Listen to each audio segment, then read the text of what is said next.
రాజకీయాల గురించి ప్రస్తావించడం అనేది చాలా సంవత్సరాల తర్వాత మళ్ళీ ఇదిగో ఇప్పుడే జరుగుతుంది.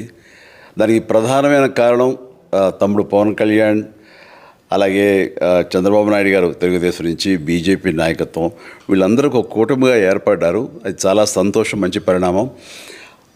ఈ సందర్భంగా మరీ ముఖ్యంగా ఈ రోజున నేను ఇట్లాగా మాట్లాడడానికి ప్రధానమైన కారణం నా మిత్రుడు, చిరకాల మిత్రుడు సీఎం రమేష్, అట్లాగే పంచగల్ రమేష్ రాజకీయంగా అరంగేట్రం చేసింది నా బ్లెస్సింగ్స్ తోటి. అది తను. అలాంటి పంచగల్ రమేష్ అండ్ సీఎం రమేష్ గారు వీరు నాకు కావలసిన వాళ్ళు ఇద్దరు కూడాను అనకాపల్లి కాన్స్టిట్యున్సీలో ఎంపీ క్యాండిడేట్గా, అలాగే పెందుర్తి ఎమ్మెల్యే క్యాండిడేట్గా వీరు నిలబడటం అన్నది నాకు చాలా సంతోషంగా ఉంది. ఎందుకంటే ఇద్దరు చాలా మంచి వాళ్ళే కాకుండా సమర్థవంతులు. ఇలాంటి వాళ్ళు అలాంటి కాన్స్టిట్యున్సీకి, దాని అభివృద్ధికి ఎంతగానో దోహదపడతారు అన్న నమ్మకం నాకు చాలా ప్రగాఢంగా ఉంది. ముఖ్యంగా సీఎం రమేష్ గారికి కేంద్రంతో ఉన్నటువంటి సంబంధాలు, అనుబంధం ఇది మరీ మరీ ప్రత్యేకం. నాకు అది ఎప్పటి నుంచో తెలుసు. వారి గురించి నేను వింటూనే ఉన్నాను, చూస్తూనే ఉన్నాను.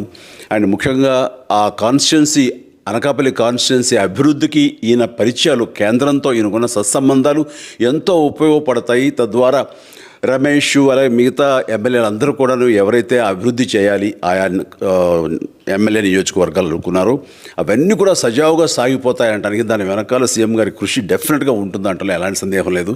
అండ్ వీరి నాయకత్వంలో మిగతా వాళ్ళ ఎమ్మెల్యేలు అందరూ కూడాను కలిసికట్టుగా అనకాపల్లి అభివృద్ధికి ఎంతగానో దోహదపడతారు అండ్ రిజల్ట్ చూపిస్తారన్న ప్రగాఢ విశ్వాసం ఉంది. కాబట్టి వీళ్ళిద్దరి గురించి ఈరోజు ప్రస్తావిస్తున్నాను. మీ అందరి ఆశీస్సులు వీళ్ళకి ఉంటాయని ప్రగాఢంగా నమ్ముతూ సెలవు తీసుకుంటున్నాను. ప్లీజ్ వారిని గెలిపించండి. అనకాపల్లి నియోజకవర్గం యొక్క అభివృద్ధిని మనందరం చూస్తాం.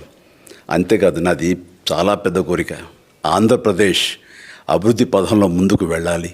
దానికి కానీ మీరందరూ నడుము బిగించండి.